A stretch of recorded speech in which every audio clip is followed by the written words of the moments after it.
Du sang sur leurs mains et des restes de leurs victimes sur leur corps. Les frères Robert et Michael Bever avaient commencé ce à quoi ils aspiraient avec un massacre jamais vu encore auparavant aux États-Unis. He was laying on his back on the floor. Robert was also stabbing him. Robert asked me to go over and help him. So I stabbed Christopher and then... Where did you stab him? Oh, center of the neck. Mais lorsqu'ils ont compris que cela ne suffirait pas, ils ont pris pour cible leur propre famille.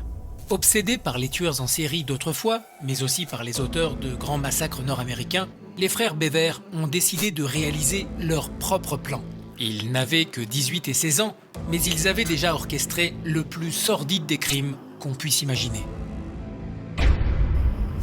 So did you guys have a goal? Did you have a number?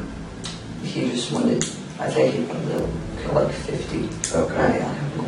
Robert Bever s'était chargé d'acheter des protections et des armes. Son idée était de voyager de chez lui à Washington et d'assassiner des gens en cours de route pour couronner le tout une fois dans la capitale. Mostly about how we were planning on killing more people. Yeah. And we become famous, we get on the Wikipedia list. Les frères Bever voulaient devenir célèbres et ils réussiraient certainement, mais pas en exécutant pleinement leur plan, mais pour un crime qui a choqué tout un pays. The investigators questioning two teen boys right now. They're accused of killing 5 family members. Detectives say 18-year-old Robert Bever and his 16-year-old brother stabbed their parents and 3 younger siblings to death. Robert et Michael voulaient commencer leur bain de sang dans leur propre maison. Une relation difficile avec leurs parents les amènerait à planifier ces horribles meurtres qui ont transformé leur maison en une scène de crime absolument jamais vue auparavant. Broken Arrow, Oklahoma has 1, maybe 2 murders a year. But tonight, this community is reeling from 5, the worst crime anyone here can remember.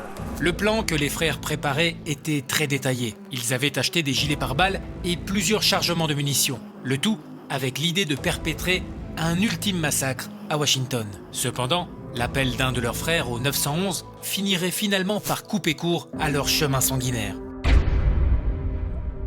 A lot of screaming in the background, and I could hear someone trying to be quiet and crying. The dispatcher wrote, "Someone is attacking her family. I can't get any further info." Armés de couteaux et des protections qu'ils avaient achetées, ils ont décidé de mettre fin à la vie de David, April, Daniel, Christopher et Victoria. Se sauveront seuls Crystal, qui s'est retrouvée avec de graves blessures, et Autumn, le bébé de 2 ans, qui s'en est sorti indemne. Le crime était horrible et a complètement détruit une famille. Well, you stabbed more than one person. So who else did you stab? Or you stabbed more than just one time? Oh, I stabbed Christopher more than one time. How many times did you stab him? I think twice. L'arrivée de la police au domicile des Bever a révélé une scène de crime inédite sur les lieux.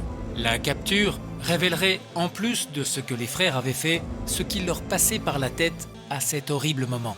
Robert riait fièrement de ce qu'il avait accompli, tandis que Michael était contrarié, mais pas désolé. I think anybody sitting in the gallery would say it's hard to even fathom what's coming out of that person's mouth. L'histoire des 2 frères se terminerait avec les 2 incarcérés, condamnés à la prison à vie et sans possibilité de libération conditionnelle. Ils ont gagné la répudiation de toute la communauté qui a vu une famille détruite et 2 sœurs devenir orphelines du fait de leur sordide perversion.